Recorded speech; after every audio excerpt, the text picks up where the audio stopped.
Welcome to Authentic with Brazil 201. I'm your host, Brazil 201. And on today's episode, we're going to first talk about 28 years later, The Bone Temple.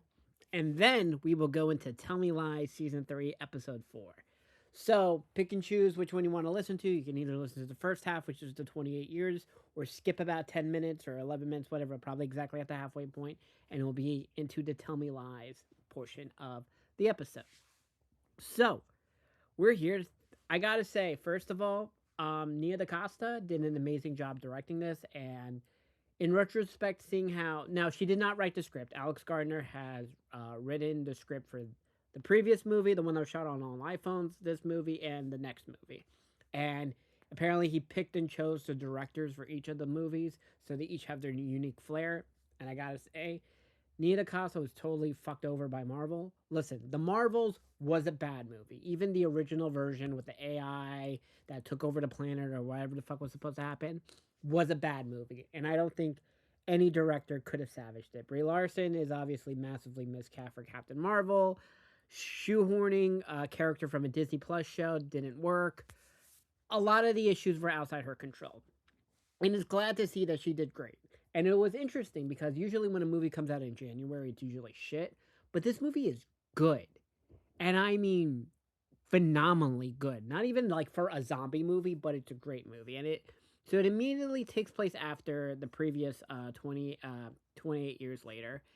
And we have Dr. Ian, who, as you know, is wrapped in iodine because the iodine stops the infection from the blood and all the other shit. And it continues on from his relationship with Samson, the alpha.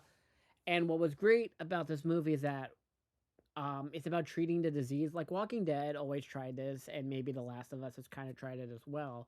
But we see finally point of view shots from the zombie and from the alpha Samson, and we see is that in the zombie point of view, similar to what Dr. Ian says, is that's a form of psychosis in the virus, and that they're seeing demons, and that's why they're so angry and ravageous. While there is also some type of pain happening and things like this, and when Dr. Ian gives morphine to Samson, it seems that it calms him so much that he doesn't see it as much as an angry threat anymore, but probably still a demon threat.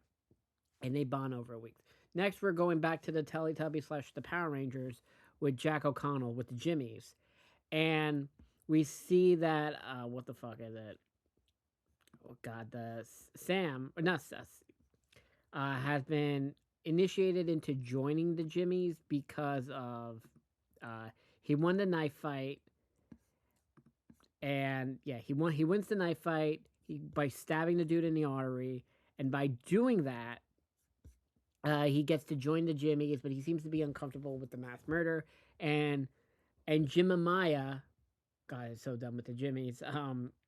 It's kind of like comforting him a little bit, and we kind of see we then do the point of view to another shot of two English people who aren't as good as hunting as rest, and they get killed by normal zombies. They go back into their little town, and the Jimmies have taken it over. And we get this cool sequence, right, where they're like, the dinner and all of this, and they're eating the skin. Well, they're peeling off the chest. Jack O'Connor, Jack O'Connell, I mean, is forcing his Jimmies to peel the skin off the chest of the people that they captured. And the final guy, Tom, is like is initiated to do the Jimmy fight challenge thing so that he if he wins, he gets to join the Jimmies. His girlfriend, who is hiding in the farmhouse, puts a hook into one of the Jimmies, killing her, and the entire because Sam ends up not Sam, Tom ends up using a flamethrower of gasoline to kill some of the Jimmies, and Jack O'Connor, Jimmy Crystal, is fucking angry as shit about it, and the girl escapes. So they go this, and what the other Jimmy Jones, is like, yo, we found the devil, and we see him with the bone crystal, like he's like in the temple. He's like lives on over on past the island, and they're like, I guess we're gonna go visit him. Meanwhile, Samson, uh, Ian creates a it wants to kill, not kill like with a gun, but a euthanizing drug. And but I was like, I want consent.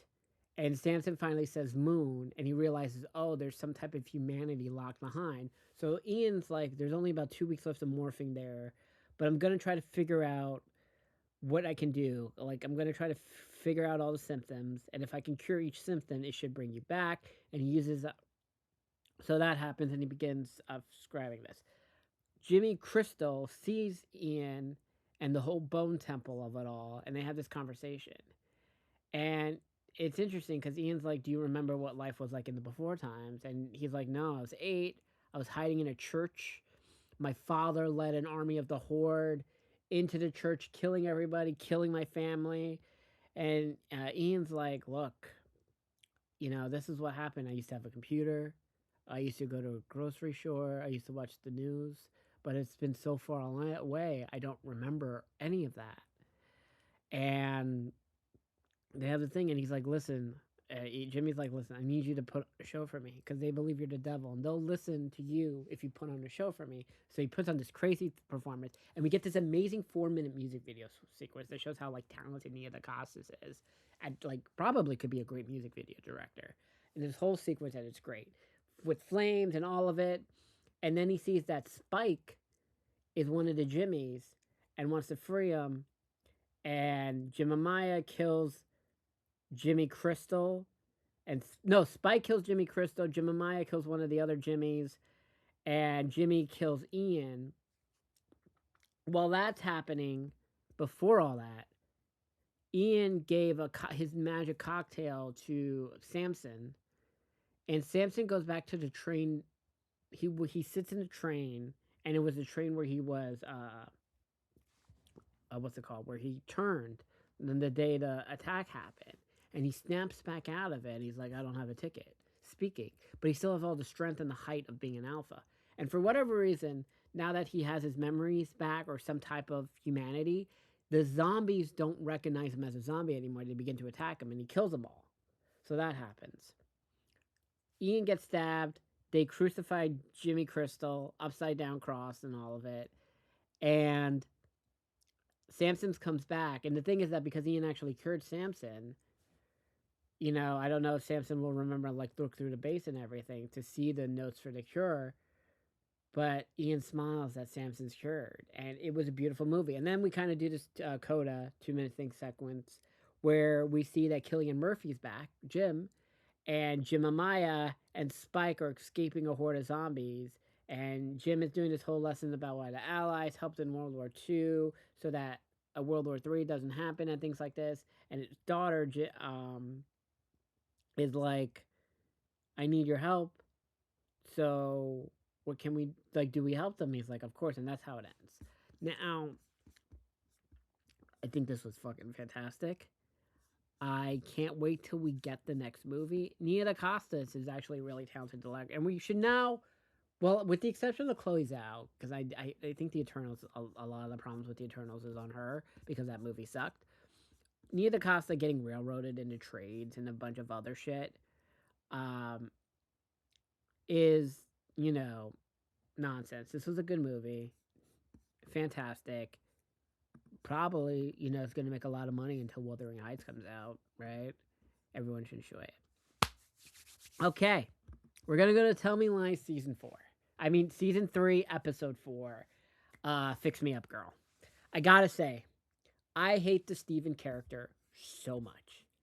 And I don't find Steven attractive. And I understand this is our pseudo-sequel to Riverdale. Everyone on the show is ridiculously hot. Everyone on the show is dating each other in real life, which means whenever Tell Me Lies ends, right, which I assume Tell Me Lies is going to get 2 more seasons, without a doubt, and then they will all break up with each other in real life. Very Riverdale. If people forgot in Riverdale, everyone was dating each other on Riverdale, and then once the show ended, they all broke up. Tell Me Lies seems to be like destined for that. It's what happens. You get hot. They start to show they're hot 25. By the time the show finishes, they're going to be 31, 32, like similar like Riverdale. And they're just, not going to tolerate any of that nonsense anymore. So, the episode, once again with Steven, I'm surprised that in the 2015 timeline of the show, no one has murdered him yet. And I'm just like so confused.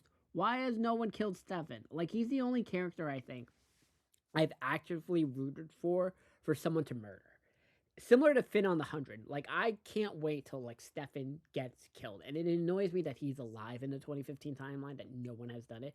But anyway, Diana confirms that she's pregnant and she plans to have an abortion. This is '09, so abortion is still legal everywhere. Stefan finds out because Molly tells Evan for whatever fucking reason. And yeah, yeah. Molly tells Evan, and he's like, "Don't tell anyone." Then Evan tells Stefan, and Stefan's like, "It's my right. I should have a choice in having an abortion. I want a kid." Blah blah blah blah blah. And Wrinkly's like, "It's just a clump of cells right now, and all of this." And like, "Do you really want to have a kid?" And blah blah blah. And he tries to like manipulate her choice and control her decision. Thankfully, Diana rejects the influence and tells him she can't wait to end the pregnancy. You're a monster. You don't deserve to have a children. Blah blah blah. Asserting her autonomy. Good for that, because Stefan is a fucking monster. Then Lucy like continues her struggle with her emotional turmoil and like her fucking relationship, and she's fucking Alex. And I gotta say, the Alex character in Tell Me Lies feels like it was written based off me, because everything he does, the way he's so emotionally distant and is just direct and to the point, like, you want to fuck, come over, I wasn't trying to date you, blah blah blah, is a lot like me. Okay, and I feel like, oh wow, I feel like the woman who, I know she's like married to the woman who made the show, is married to the guy who plays Lucifer from Lucifer, who's also what's it called? Who plays Oliver on the show? And I'm just like, yo, this guy is me. But anyway, they have sex in the car, and she tries to apologize to an ex for like encouragement. And then it follows that Lucy's like internal conflict about her choices and her self worth and all this other bullshit. And then back at the college, Bree faces like this crazy tension with Oliver after confronting him about his behavior because he's fucking that new freshman.